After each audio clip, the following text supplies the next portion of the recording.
Indonesia termasuk negara dengan polusi udara yang tinggi.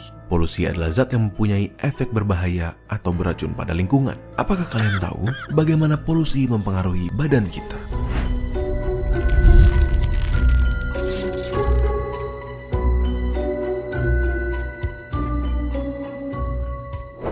Terdapat dua cara polusi memasuki udara. Yang pertama, point source, di mana polutan berasal dari satu sumber seperti emisi pabrik. Yang kedua adalah non-point source, di mana polutan berasal dari banyak sumber seperti mobil. Terdapat dua jenis polutan, di mana polutan primer adalah polutan yang dapat menyebabkan kerusakan secara langsung atau bereaksi di udara untuk membentuk zat yang merusak, dan polutan sekunder, di mana polutan terbentuk sebagai hasil reaksi antara polutan primer dan komponen udara. Tiga organ utama yang dipengaruhi oleh polusi udara adalah tiga organ yang sangatlah penting: paru-paru, jantung, dan otak. Polutan di udara adalah molekul-molekul kecil yang dapat dengan mudah masuk ke dalam tubuh di saat kita bernafas. Mereka dapat menyebabkan inflamasi di paru-paru yang dapat mengakibatkannya kehilangan kapasitas dan mengurangi fungsinya seiring waktu. Penumpukan polutan ini dapat menyebabkan penyakit pada paru-paru kita seperti asma, emfisema, bronkiolitis, bahkan kanker. Terlebih lagi, molekul buruk ini bisa masuk ke aliran darah, seperti membuat jantung kita stres dan bekerja lebih keras untuk berusaha menyediakan tubuh dengan jumlah normal oksigen.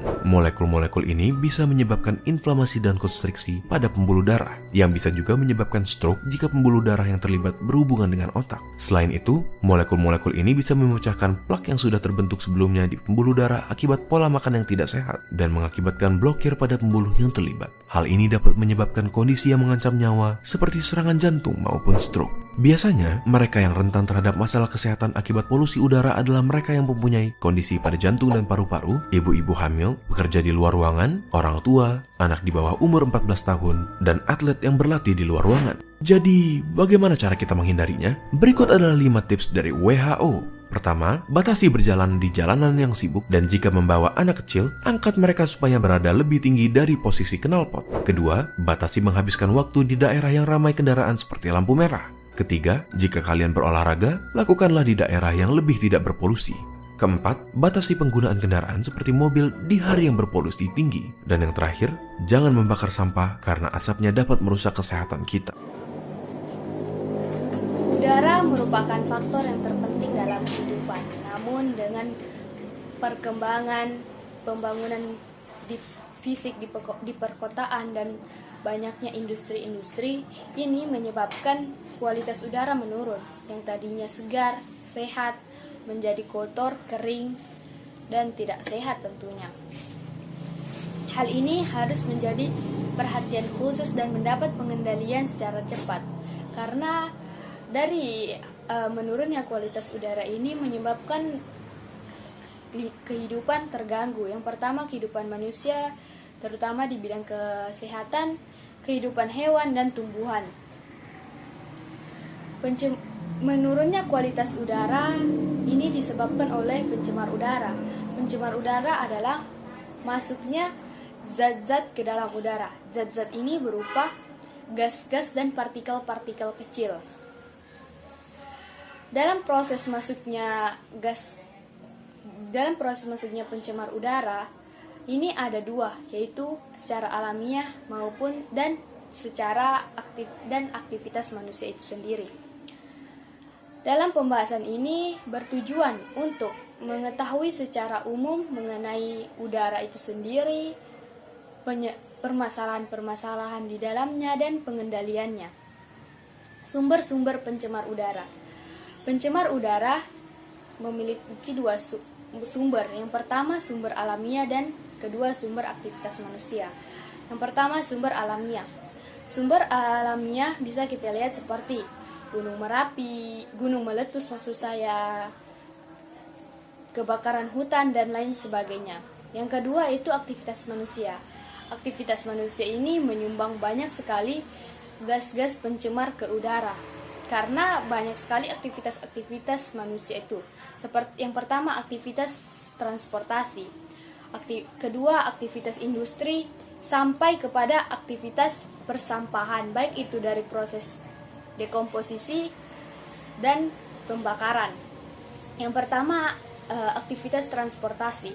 Aktivitas transportasi ini sangat besar pengaruhnya transportasi yang paling menyumbangkan gas-gas pencemar ke udara adalah transportasi kendaraan bermotor. Karena di mana kendaraan bermotor ini memiliki bahan bakar bensin yang dimana di dalam bensin ini ada gas-gas dan partikel-partikel lain yang merupakan timah yang sengaja dimasukkan ke dalam bensin untuk mencegah terjadinya meletus atau meletupnya di mesin. Tentu ini akan berakibat tidak baik bagi udara jika gas-gas ini masuk ke dalam udara. Selanjutnya yaitu aktivitas industri. Ini tergantung dari industri itu sendiri, apa prosesnya bagaimana, peralatannya bagaimana. Namun sebagian besar atau kebanyakan industri dan maksud saya pembangkit tenaga listrik ini menghasilkan panas dari pembakaran arang dan bensin. Seperti yang saya jelaskan yang pertama, bensin memiliki zat yang tidak bagus bagi udara. Maka belum lagi asap-asap yang dikeluarkan dari industri itu sendiri. Selanjutnya pembakaran sampah, baik itu dari selanjutnya persampahan, baik itu dari dekomposisi maupun pembakaran. Ini menyumbangkan juga banyak pencemar udara, terutama asap. Jenis pencemaran udara yang pertama ada ciri fisik dari bahan pencemar udara, yaitu ada gas, partikel, dan energi. Lalu pencemaran terdiri dari pencemaran primer dan pencemaran sekunder. Pola emisi akan menggolongkan pencemaran lingkungan dari sumber titik, sumber garis, dan sumber area. Secara kimiawi banyak sekali macam bahan pencemar yang terjadi, tetapi yang menjadi perhatian yaitu dari golongan oksida karbon, lalu oksida belerang, oksida nitrogen, senyawa hasil reaksi, fotokimia, partikel, senyawa, ada unsur radioaktif dan energi panas. Lalu gas di udara dengan reaksi fotokimia dapat membentuk bahan pencemar sekunder, misal proksil radikal dengan oksigen akan membentuk ozon dan nitrogen dioksida yang berubah menjadi nitrogen monoksida dengan oksigen dan sebagainya. Lalu yang akan saya jelaskan yang kedua yaitu mengenai dampak dari pencemaran udara.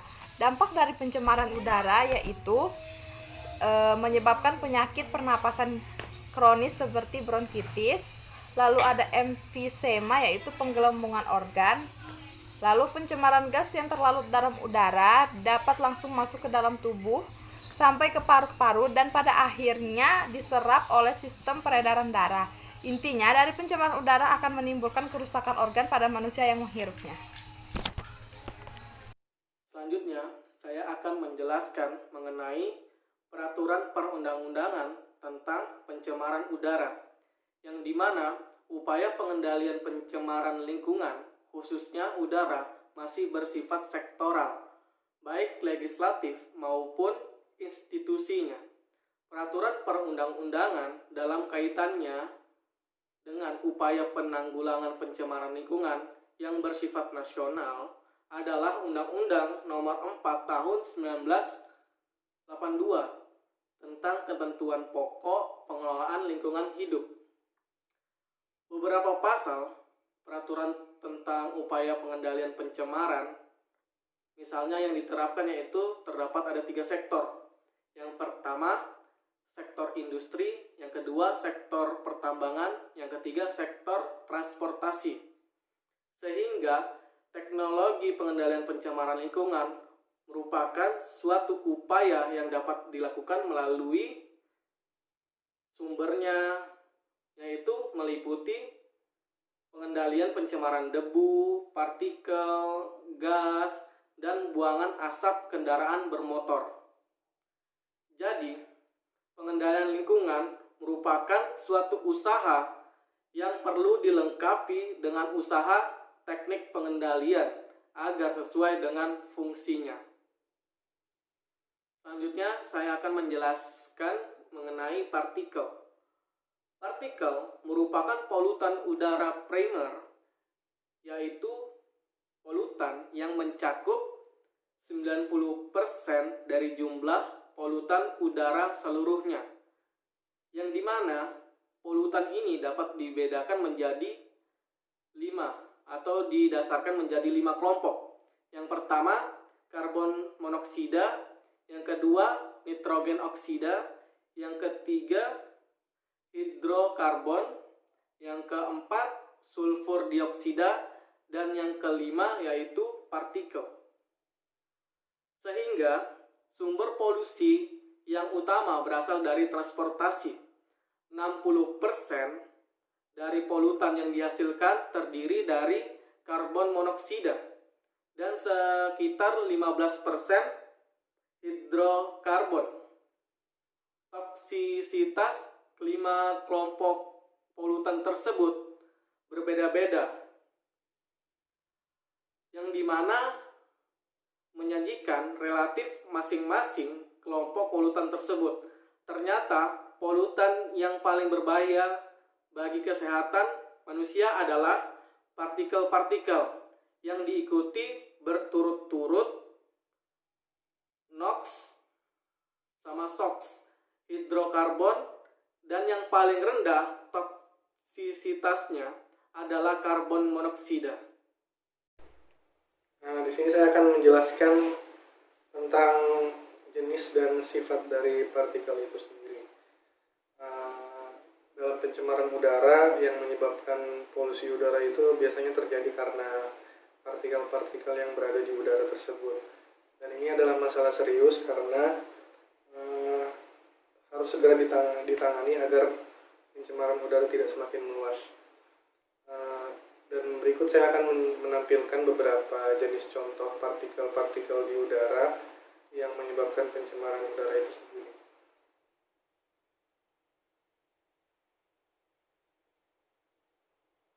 Kemudian beberapa partikel tersebut mempunyai sifat-sifat tersendiri. Nah, di antaranya itu yang pertama, yang paling penting sifat dari partikel itu sendiri yaitu mereka sifat fisiknya itu berdiameter antara 0,0002 mikron sampai sekitar 500 mikron, jadi itu kecil sekali. Pada kisaran tersebut, partikel tersebut mempunyai umur yang sangat panjang, dan biasanya dengan umur yang sangat panjang tersebut akan berpengaruh terhadap aliran udara yang dapat mencemarkan lingkungan tersebut. Dan kemudian yang kedua yaitu sifat partikel lainnya adalah kemampuan mereka itu dapat merupakan sebagai tempat adsorpsi atau secara fisik disebut dengan interaksi kimia. Sifat ini merupakan fungsi luas permukaan yang pada umumnya luas untuk kebanyakan partikel itu yang kecil. Jadi sifat umum dari partikel itu sendiri, luas permukaan itu sangat kecil, dan maka dari itu mereka sangat banyak di udara. Kemudian yang terakhir yaitu sifat partikel, yaitu sifat optiknya. Partikel yang mempunyai diameter kurang dari 0,1 mikron berukuran sedemikian kecilnya dibandingkan dengan panjang gelombang sinar. Jadi sinar saja yang kelihatan itu yang kecil lebih kecil lagi ukuran partikel daripada sinar tersebut. Demikian sebaliknya, untuk partikel yang ukurannya lebih dari 1 mikron, sifat ini biasanya berpengaruh terhadap atmosfer radiasi. Nah, untuk selanjutnya saya akan menjelaskan tentang sumber polusi partikel. Berbagai proses alami mengakibatkan penyebaran partikel di atmosfer, misalnya letusan gunung dan hembusan debu serta oleh angin yang membawa partikel itu sendiri. Kemudian ada juga aktivitas manusia yang berperan penting dalam penyebaran partikel tersebut, misalnya partikel debu dan abses dari bahan bangunan, abu terbang, dan dari proses peleburan baja, dan masih banyak lagi. Biasanya sumber partikel yang utama itu disebabkan oleh pembakaran hutan, yaitu dari sumbernya, diikuti oleh proses-proses dari pabrik industri. Nah, di sini hubungan antara ukuran partikel polutan dengan sumbernya adalah untuk partikel partikel dengan diameter lebih besar dari 10 mikron dihasilkan dari proses-proses mekanik alam, misalnya erosi angin, penghancuran, dan penyemprotan. Sedangkan partikel yang berukuran diameter 1-10 mikron biasanya itu merupakan tanah, debu, dan tempat-tempat tertentu seperti garam laut. Kemudian ada juga partikel yang mempunyai ukuran diameter antara 0,1 sampai 1 mikron, ini yang lebih kecil, biasanya bersumber dari abu kebakaran. Jadi kayak misalnya kebakaran hutan itu ada abunya yang menyebabkan pencemaran udara tersebut. Pengaruh partikel terhadap lingkungan, pengaruh partikel terhadap tanaman. Pengaruh partikel terhadap tanaman terutama adalah dalam bentuk debunya, di mana debu-debu tersebut jika bergabung dengan uap air atau air hujan akan membentuk kerak yang tebal pada permukaan daun dan tidak dapat tercuci dengan air hujan kecuali digosok. Lapisan kerak tersebut akan mengganggu proses fotosintesis pada tanaman karena menghambat masuknya sinar matahari dan mencegah pertukaran CO2 dengan atmosfer. Akibatnya pertumbuhan tanaman menjadi terganggu. Bahaya lain yang ditimbulkan dari pengumpulan partikel pada tanaman adalah kemungkinan bahwa partikel tersebut mengandung komponen kimia yang berbahaya bagi hewan yang memakan tanaman tersebut. Pengaruh partikel terhadap manusia. Polutan partikel masuk ke dalam tubuh manusia melalui sistem pernafasan. Oleh karena itu, pengaruh yang merugikan terjadi pada sistem pernafasan. Faktor yang berpengaruh terhadap sistem pernafasan adalah ukuran partikel, karena ukuran partikel yang menentukan seberapa jauh penetrasi partikel ke dalam sistem pernafasan. Sistem pernafasan mempunyai beberapa sistem pertahanan yang mencegah masuknya partikel-partikel, baik berbentuk padat maupun cair ke dalam paru-paru. Misalnya bulu hidung akan mencegah masuknya partikel yang berukuran besar, sedang yang ukuran lebih kecil akan dicegah masuk oleh membran mukosa yang terdapat di sepanjang sistem pernafasan dan merupakan tempat partikel menempel. Partikel-partikel yang masuk dan tertinggal di dalam paru-paru mungkin berbahaya bagi kesehatan karena 3 hal penting, yaitu 1. Partikel tersebut mungkin beracun karena sifat-sifat kimia dan fisiknya. 2. Partikel tersebut mungkin bersifat inert atau tidak bereaksi, tetapi tertinggal di dalam saluran pernafasan dapat mengganggu pembersihan bahan-bahan lain yang berbahaya. 3. Partikel-partikel tersebut mungkin dapat membawa molekul-molekul gas yang berbahaya, baik dengan cara mengabsorpsi atau mengadsorpsi, sehingga molekul-molekul gas tersebut dapat mencapai dan tertinggal di bagian paru-paru yang sensitif. Pengaruh partikel terhadap radiasi solar dan iklim. Partikel yang terdapat di atmosfer berpengaruh terhadap jumlah dan jenis radiasi solar yang dapat mencapai permukaan bumi. Pengaruh ini disebabkan oleh penyebaran dan absorpsi sinar oleh partikel. Salah satu pengaruh utama yaitu penurunan visibilitas. Jumlah polutan partikel bervariasi dengan musim atau iklim. Pada musim salju dan gugur, sistem pemanas di dalam rumah-rumah dan gedung meningkat sehingga dibutuhkan tenaga yang lebih tinggi yang mengakibatkan terbentuknya lebih banyak partikel. Kontrol emisi partikel. Terkait teknik untuk mengontrol emisi partikel semua didasarkan pada penangkapan partikel sebelum dilepaskan ke atmosfer. Metode yang digunakan untuk mencapai tujuan tersebut dipengaruhi oleh ukuran partikel. Beberapa alat yang digunakan untuk tujuan tersebut diantaranya sistem ruang pengendap gravitasi, kolektor siklon, penggosok atau sikat basah, dan respirator elektrostatik. Baiklah, saya akan melanjutkan materi selanjutnya. Materinya yaitu mengenai pengendalian pencemaran udara. Upaya pengendalian pencemaran udara dapat dilakukan melalui yaitu penelitian dan pemantauan. Nah, pengendalian pengelolaan perlu mempertimbangkan keserasian antara faktor sumber emisi, dampak, kondisi sosial, ekonomi, dan politik, serta melakukan pengukuran lapangan sesuai dengan kondisi. Nah, langkah pertama yang perlu dilakukan yaitu dalam pengelolaan pencemaran udara adalah dengan melakukannya pengkajian atau identifikasi, mengenal macam-macam sumber, model, dan pola penyebaran, serta pengaruhnya atau dikenal dengan sumber emisi, yaitu tempat di mana pencemaran udara mulai dipancarkan di udara. Lalu langkah selanjutnya yaitu mengetahui dan mengkomunikasikan tentang pentingnya pengelolaan pencemaran udara dengan mempertimbangkan keadaan sosial lingkungannya yang berhubungan dengan demografi, kondisi sosial ekonomi, sosial budaya, dan psikologis serta pertimbangan ekonomi. Dan juga perlunya dukungan politik baik dari segi hukum, peraturan, kebijakan, maupun administrasi untuk melindungi pelaksanaan, pemantauan, pengendalian, dan pengawasan. Nah, untuk itu, untuk melakukan pengukuran lapangan dalam rangka pemantauan pencemaran udara diperlukan pemilihan metode secara tepat, sesuai dengan kemampuan jaringan pengamatan. Nah, selanjutnya kesimpulan. Jadi, kesimpulannya, pencemaran udara yang ada di udara sudah semakin tinggi konsentrasinya. Jadi, untuk itu perlu lebih ditingkatkan lagi metode pengendaliannya.